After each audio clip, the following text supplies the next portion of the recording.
Being over 6 feet tall must be the greatest thing on earth if you're a guy, right? I mean, if you're under 6 feet tall, you're less likely to go on dates, get promoted at your job, be any good at basketball, be intelligent, or just in general be good at anything, you short loser. I wish I was a little bit taller. But in the NFL, you don't have to be over 6 feet tall to play quarterback. I mean, it helps. The average height for a QB is 6'3". Here are the greatest sub 6 foot QBs in the history of the NFL, and that's coming up right after this. Halfway through the NFL season, and we're all asking ourselves, how do some of these refs sleep at night? Well, if they have a Bear mattress, the sponsor of this video, the answer is really freaking good. Bear is a premium mattress designed to upgrade your sleep, improve your lifestyle, and overall quality of life, and it's conveniently shipped to your door for free. They have a lot of amazing sales going on this month, so be sure to head over to bearmattress.com/5 points for more details. What you do first is take the Bear Sleep Quiz, cause even refs are human beings. My results, I'm a side sleeper, so they had me in this bad boy, the Bear Original King Size Foam Mattress. It was ridiculously easy to set up. I've had it for 2 months now, and I love sleeping on it. I wake up refreshed and ready to crush the day, pain-free. Trust me, I sleep like I just ruined your team's season and don't care. With Bear's sleep recovery technology, Celiant-powered fabric helps me stay cool throughout the night. Yeah, I let the dog on here, and it's good to know. Unlike other brands, Bear mattresses also do not contain fiberglass, which can be detrimental to your health. The best part about all this is they let you try it for 120 nights so you can make sure you love it. And finally, they offer a lifetime warranty and financing options with flexible payment plans. I love my Bear mattress, and I think you would too. If you're looking to upgrade your sleep, head to bearmattress.com/5 points to get 35% off a Bear mattress for a limited time. Again, visit bearmattress.com/5 points to claim your 35% off. PJ Walker, 5'11". Former Carolina Panther and current Cleveland Brown Philip PJ Walker stands at 5'11", and through 9 NFL starts has a QB record of 5-4, throwing 6 TDs to 16 interceptions and a career QB rating of 60.3.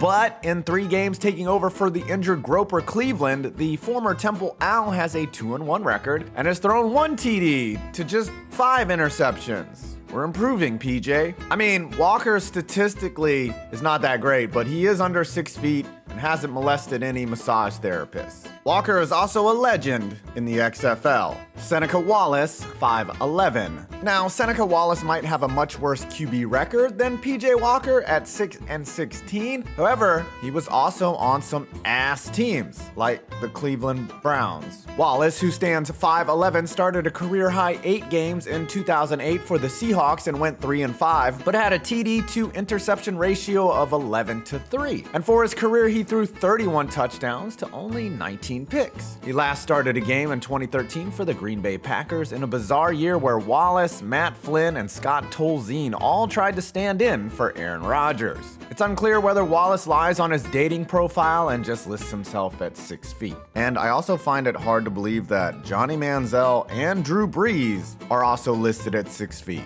Liar! Liar! Sonny Jurgenson, 5'11". Back in the day, people were just shorter, right? Actually, not many QBs in the 50s through the 70s were all that short, as Sonny Jurgenson was an outlier even then. And before you say Fran Tarkenton, he was actually 6 feet tall. So was Len Dawson. Jurgenson had an illustrious 18-year NFL career that started in 1957 with the Eagles and ended with the Washington Redacteds in 1974. He won an NFL championship in 1960, but didn't appear in any postseason games, but took over for the Eagles in 1961 and led the league with 32 TDs and 3,723 passing yards. The 5-time Pro Bowler would move on to Washington and was their starter for a decade with a record of 52, 51, and 5. For his career, he threw 255 touchdowns to 189 interceptions, passed for 32,224 yards, and had a QB rating of 82.6. He would move on to the broadcast booth where him and Sam Huff would probably drink during games and have a good old time.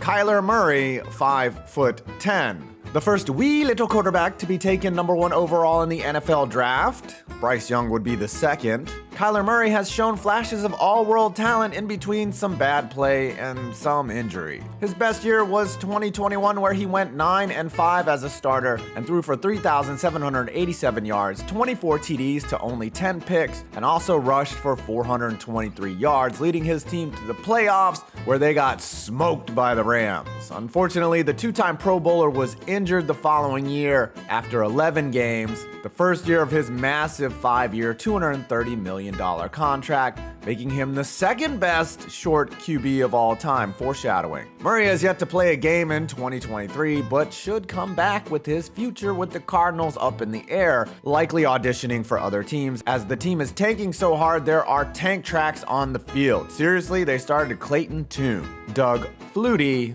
5'10". Doug Flutie was a legend in college, and we all know about his Hail Mary at Boston College. But did you know he was actually a really good NFL QB for 4 different NFL teams? The former Bear, Patriot, Bill, and Charger has a career record of 38-28 and threw 86 TDs to 68 picks in a palindromic stat line. He also played in the failed USFL and the CFL, where he won 3 Grey Cups, which is the Canadian equivalent of a Lombardi Trophy, except it apologizes all the time and wears a jean jacket and jorts. His best NFL season was in 1999, where he led the Bills to a 10-5 record and some amazing comeback wins, but was idiotically replaced with Rob Johnson for the playoffs, in which Johnson was sacked 6 times, and the Bills eventually lost 22-16. What happened on the last play of that game? Does anyone remember? Well, the decision to bench Flutie haunted the Bills for years, and despite him filling in for Johnson, he still won games, but Ralph Wilson must have hated short people, because no matter what Doug did, like have a perfect passer rating in a game versus the Seahawks in 2000, he would eventually get benched and cut.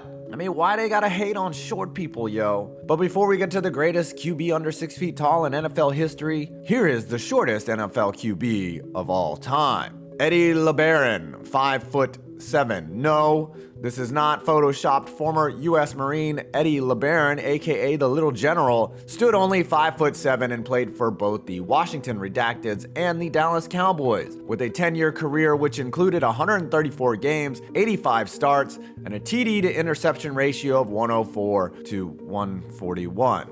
After his career in the NFL, LeBaron appeared in the movie Willy Wonka and the Chocolate Factory as an Oompa Loompa. That is not true. Oompa, Loompa, Doopa-dee-dee. It's not.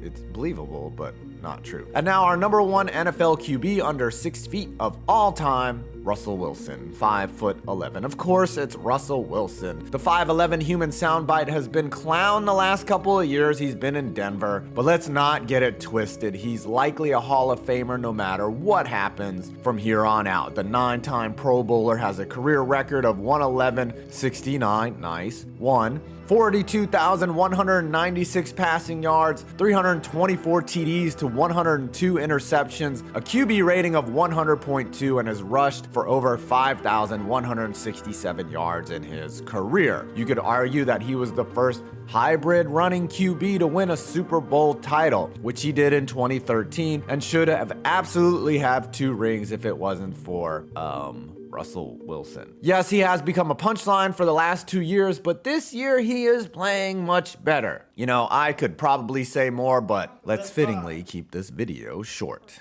I'm 5 Points Bids, and you made it to my next video. Broncos country, let's ride.